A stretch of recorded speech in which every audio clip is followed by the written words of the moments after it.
the media has talked about all this savings you've achieved, the $2 trillion in savings. Isn't about 1.6% in BA, $1.6 trillion of savings in BA from the fact that you have these inflated war costs where you assume surge level spending in the war for 10 years, inflate those, and then because of the inevitable drawdown that would have occurred under either administration's plan, you call that savings? Isn't that where the bulk of the savings come from? And then isn't the rest of that savings not actual spending cuts but tax increases?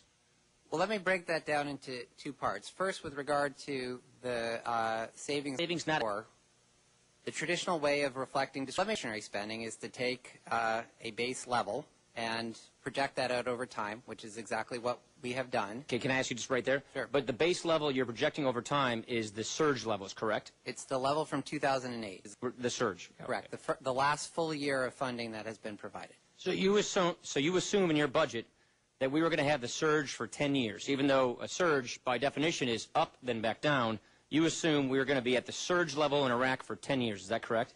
That's the traditional way in which budget projections have been done. I would also say I think it is, if you just look at a simpler way of looking at it, we're going to spend $140 billion this year on the war.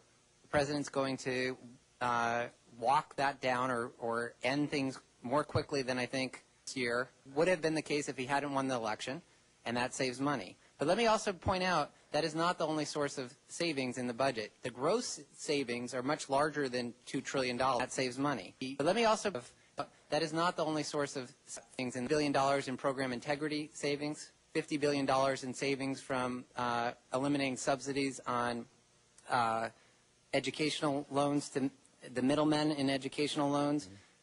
In the healthcare area, we have $175 billion in Medicare Advantage subsidy reductions. So you can go through the budget and add up all the gross savings, and then some of those are plowed back into different areas, including education, energy, and healthcare. So to go back, 1.6 trillion of these savings is because you're saying we're not going to have a surge for 10 years. We're going to ramp it down. About $1.5 trillion is because the war ends more quickly under this budget than we think the alternative would have been. 10 years of surges.